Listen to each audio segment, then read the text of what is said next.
और अभी हम लोग के बीच मौजूद हैं डेहरी के लोकप्रिय विधायक माननीय फतेह बहादुर सिंह। और आज जो है बारून के मोहित मैरिज हॉल में काराकाट लोकसभा प्रत्याशी श्री राजा राम सिंह जी के लिए वोट के लिए अपील करने आए हैं। सभा को संबोधित करने के दौरान इन्होंने तेजस्वी के द्वारा ये जो घोषणा पत्र जारी किया गया है इसके बारे में लोगों को बताया कि हम लोग को घर घर घूमकर बताना है।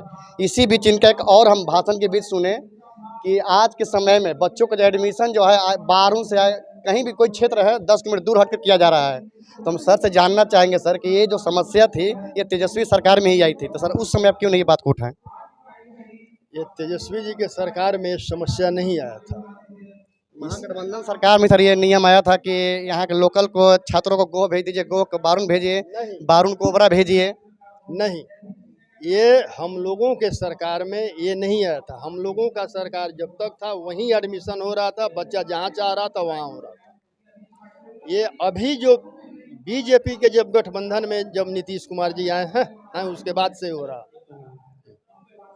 उपेंद्र कुशवाहा जी लगातार सर जब उनसे पूछा जा रहा है कि विकास का अपना मॉडल बताइए, विकास कार्य को बताइए, तो बार बार वो मोदी जी को लेकर बता रहे हैं कि मोदी जी के ऊपर एक कैंडिडेट में मोदी जी को देखिए, अपने आप को मोदी जी के समझिए। क्या कहेंगे सर?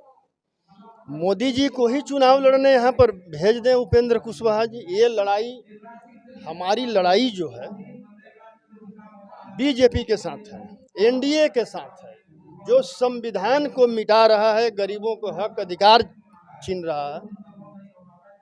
और नरेंद्र मोदी जी को देख करके अगर चुनाव वोटिंग करने का उपेंद्र कुशवाहा जी बात बोल रहे हैं तो बहुत अच्छा बोल रहे हैं कि नरेंद्र मोदी जी का जो गारंटी था 14 का वो पूरा करने का समय उनका आ गया है।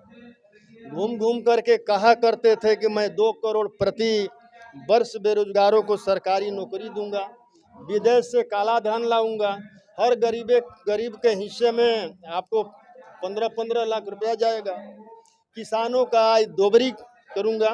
उन्होंने एक भी काम नहीं किया और उन्होंने कहा था कि मैं देश को बिकने नहीं दूंगा, लेकिन उन्होंने देश को बेच दिया। अब उनका आखिरी गारंटी बाकी है जो उन्होंने उस समय कहा था कि मेरा क्या है, मैं तो फकीर आदमी हूँ, झोला उठाऊंगा चल दूंगा।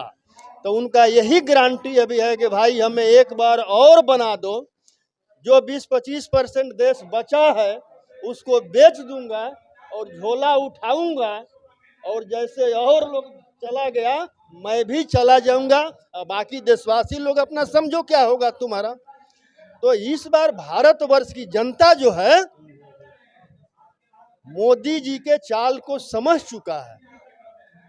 और इस बार मैं समझता हूं कि वो लोग बोलते हैं कि 400 पार, मैं समझता हूं कि मोदी जी 200 पार नहीं कर पाएंगे, क्योंकि ये आखिरी लड़ाई है बहुजन समाज के लोगों के लिए। अगर संविधान बचेगा तो देश बचेगा, देश बचेगा तो हम बचेंगे।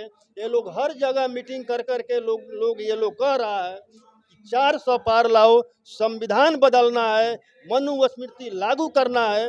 अगर मनुस्मृति लागू हुआ तो देश में कोई चुनाव नहीं होगा। मनुस्मृति में ना वोट देने का अधिकार है न चुनाव लड़ने का अधिकार है। सभी बहुजन समाज के जनप्रतिनिधि इस बात को अपने दिमाग में बैठा लें कि इस चुनाव के बाद अगर जनप्रतिनिधि बनना है तो केंद्र में बैठे बीजेपी और आरएसएस के गठबंधन को मिटाना पड़ेगा और इंडिया गठबंधन को केंद्र में बैठाना पड़ेगा, तभी इसके बाद चुनाव होगा। और जो आज हमारे जनप्रतिनिधि हैं आगे बरकरार रहेंगे, नहीं तो मिट जाएंगे।